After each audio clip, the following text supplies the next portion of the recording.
Je joue 2 fois par semaine, uniquement à Donjons & Dragons 5. Là, j'ai 2 tables différentes et je joue qu'à ça. Ouais, je mène Channel Fear quand j'en ai un, tous les 36 du mois. Mais voilà, je joue qu'à ça. Ouais. Je suis joueur sur les 2. Bah, quand tu écris, c'est hyper dur de mener toi-même un autre jeu. J'aimerais bien mener Symbaroum, quand je l'aurai lu. Mais ça veut dire pas écrire de scénar. Parce que si j'écris un scénar, c'est du temps que ça me prend par rapport à ce que je devrais écrire, moi, en termes de production. Donc c'est assez compliqué, et en fait, je me repose pas si je suis meneur à un autre jeu, alors que j'écris déjà sur mon temps libre autre chose. J'ai besoin d'être un peu les pieds sous la table, pour pouvoir me détendre un peu, et avoir des nouvelles idées aussi, de me dire « Ah, j'aurais pas fait comme ça, ce truc-là » ou « Ah, ce passage-là, il est cool, mais il faudrait le faire autrement », tu vois. Typiquement, jouer à Ravenloft en tant que joueur, et me dire « Ah, bah, Macadabre, je pourrais faire un truc plus velu encore », tu vois. Donc ouais, je pense que je joue pas mal en ce moment, quand même.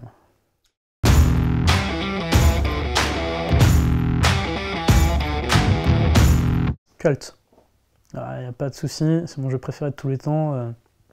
Je sais pas, je l'ai lu quand j'avais 16 ans. Ouais, 16-17 ans, bah, ça te forme un imaginaire, hein, tu vois, et Americana, ça vient pas de nulle part, ça vient d'ici.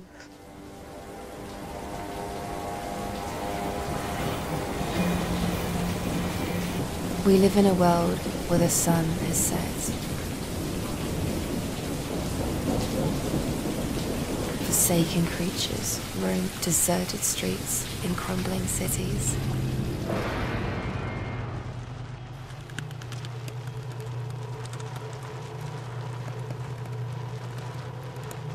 In the borderlands between darkness and madness, dreams and death, our inner demons come to life to haunt us.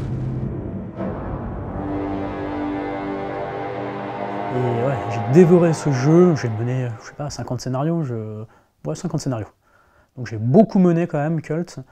Et j'ai beaucoup écrit de scénarios. D'ailleurs, le Syndrome de Babylone au départ, c'est une campagne Cult que j'avais commencé comme ça, et finalement je me suis dit, j'ai pas envie de respecter la mythologie de Cult, du monde, je veux faire ma propre mythologie. Ça me fait plus flipper de pas savoir qui sont les anciens, plutôt que de les rattacher à une hiérarchie.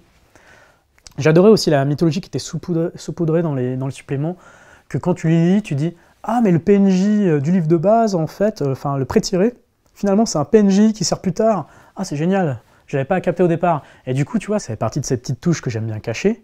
Et si tu le sais ou pas, dans la version Ludis de Cult, tu as un petit trait tout en bas de la fiche de perso. Et en fait, si tu t'approches suffisamment le petit trait, en fait, c'est une phrase qui est écrite, qui est cachée. J'avais trouvé ça démentiel, j'ai fait « C'est génial, il y a un truc caché dans la fiche de perso, sous les yeux des joueurs, jamais ils le capteront. » Et tu vois, en fait, je cache des trucs dans tous mes jeux.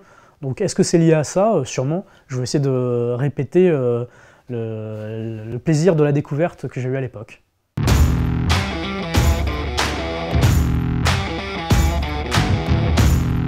Bah, mon meilleur souvenir de jeu de rôle, je pense que c'est en MJ.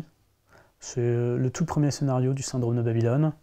Vraiment le tout premier que j'ai fait jouer à mes joueurs, et au bout de 10 minutes, 10 vraies minutes sans exagérer, j'ai un joueur qui était recroquevillé sur sa chaise parce qu'il fallait monter au grenier alors que c'était un enfant et il y avait des trucs au grenier et ça l'a fait flipper comme pas permis. Et moi, j'avais pas du tout imaginé que cette scène, même si je la voulais impressionnante, puisse être aussi impressionnante à ce moment-là. Alors je sais pas si ça a trouvé écho chez lui, mais j'ai fait un « waouh ». Et après il m'a dit « génial hein ». Mais sur le coup, j'étais tellement impressionné d'avoir réussi au bout de 10 minutes sans installer vraiment de tension finalement, d'avoir un effet si fort que j'étais ravi, j'étais content. Ou alors, bah, ouais, le rêve américain, pour l'écran d'Americana, où ça s'est terminé et mon groupe de 4 joueurs s'est entretué parce que, enfin, il y avait 2 groupes, 2 et 2, qui n'étaient pas d'accord sur la décision morale finale à faire. Enfin, un qui a dit à l'autre je ne veux pas faire ce que dit maman, tue-moi. Et l'autre a fait bon, ok, il l'a tué. Il a fait waouh, putain, c'est fort. C'est génial. Ça m'a fait des frissons, ça me refile des frissons. Ah, c'est génial.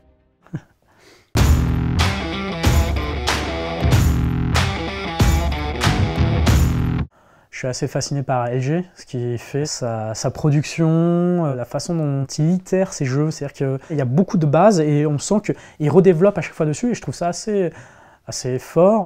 Là, dans les petits nouveaux, il y a Batraonoban, qui est l'éditeur de Chevalerie et Sodomie. sans faire mon vieux con. Il me rappelle un peu quand j'étais plus jeune, ce côté justement un peu chien fou qui parle dans tous les sens, et qui donne des coups de pied dans le jeu, tu vois, ce côté, vous faites 100 sur la table les 100, bah du coup vous devez arracher les pages de votre bouquin et les manger.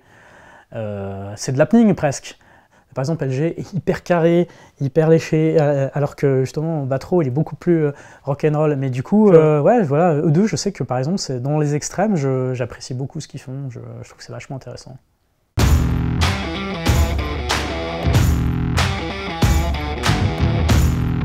Bah, c'est une activité, c'est un jeu de société qu'on fait en groupe avec plusieurs personnes, où on se réunit autour d'une table et on joue des aventures imaginaires. Ça me paraît très bien. Merci. Merci beaucoup.